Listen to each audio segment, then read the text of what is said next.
One night I was listening to 92.1. It was the Steve Tat show, and I think that's when he had his co-host named Basha or something, and her brother-in-law or somebody played in Robert Hazard's band. Robert Hazard and the Heroes in Philadelphia.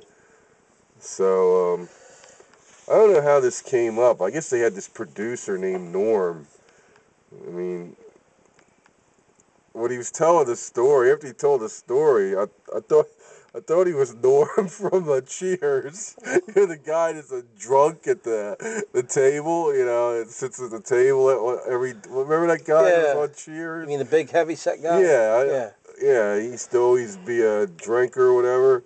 Well, there was this producer named Norm, and all of a sudden he starts talking about this band called Asia, and he's saying that they were having problems getting signed to Geffen Records, I guess David Geffen's label, which they were on in the early 80s when they first put out their first album in 82.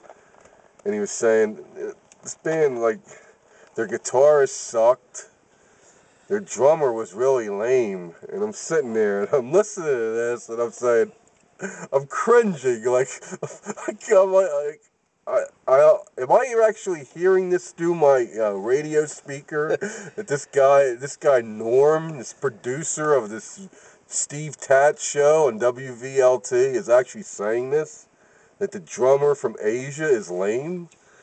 Does he know who the drummer from Asia is? Hello, Norm. Hello, Norm. Do you know who the drummer from Asia is? Earth to Mars. Yeah. Earth to Norm. Really? Well, his name is Carl Frederick Kendall Palmer. Does that ring a bell, Norm? That's right. Did you ever read Downbeat, Norm? Well, get an issue from 74 when they had a drum poll in the magazine, and Buddy Rich made comments about the drum poll. Billy Cobham was voted the #1 jazz drummer in the world. And Buddy Rich goes, well, I just saw Carl Palmer play with Emerson, Lake and Palmer, and he would completely wipe out Billy Cobham. So, Buddy Rich was always considered the greatest drummer of all time, and he's complimenting Carl Palmer like this, and you're telling me this drummer from Asia is lame? You don't have a clue. You don't even know what you're talking about. I think you need to, go to the library and do some research or something, Yeah. And then the guitar player. I'll let you explain the guitar player. This is a guy from Yes. Played on all the classic albums, the Yes album, a Roundabout. He played on Fragile, Close to the Edge. I'm sorry, Roundabout wasn't on Yes album. That was on Fragile. Excuse me there, but that's enough. That's more knowledge than Jonathan B. Casey or any of them have.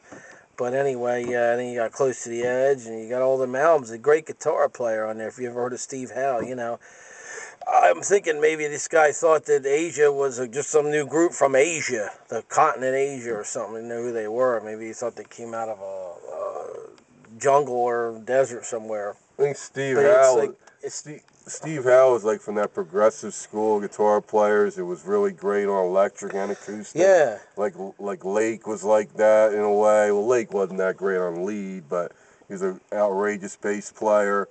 But Gary Green from Gentle Giant was like that. Steve Hackett from Genesis was like that. Oh, well, you better not tell them about Gary Green. They'll think you're talking about the serial killer. What serial killer? Wasn't there a serial killer named Gary Green or something? What did he kill? I don't know. Cornflakes? Yeah. Fruit Loops. Was it Fruit Loops? Was that from Battle Creek? Yeah. Isn't that where Mark Foreigner's from? Battle Creek, Michigan? You think, is he a guitar player? Mark Foreigner should have been on Cameo Park. Because Mark Foreigner would fit right in. He was a complete noisemaker. Or maybe Ace Frehley. He would fit right in from Knights in Satan's Service. Yeah. Garbage like that. A chicken coop in Battle Creek, Michigan would be worth more restoring than the Landis Theater in Violence. Okay, moving right along. Norm, when you're talking about Asia, I thought you were talking about a Chinese restaurant on the west side of New York, the way you were talking about them. Yeah. Now, if you want to say the keyboard player wasn't very good, that's true. Geoff Downes was not really a terrific keyboard player. But when you're talking about the other three people in the band, they were all terrific players. Yeah. John Wetton was a world-class bass player, singer. Played in many groups. Mogul Thrash, Family, King Crimson, what else? Uriah Heep, Roxy Music, UK, Wishbone Ash, Quango, John Wettong Band, Asia. He's done it all. He's one of the best singers, bass players around. So I don't know where you got your information, Norm. Maybe, I don't know, from a chopstick factory or something, or, I don't know, Shanghai 20,000 noodle head Drek farm from Indonesia or something.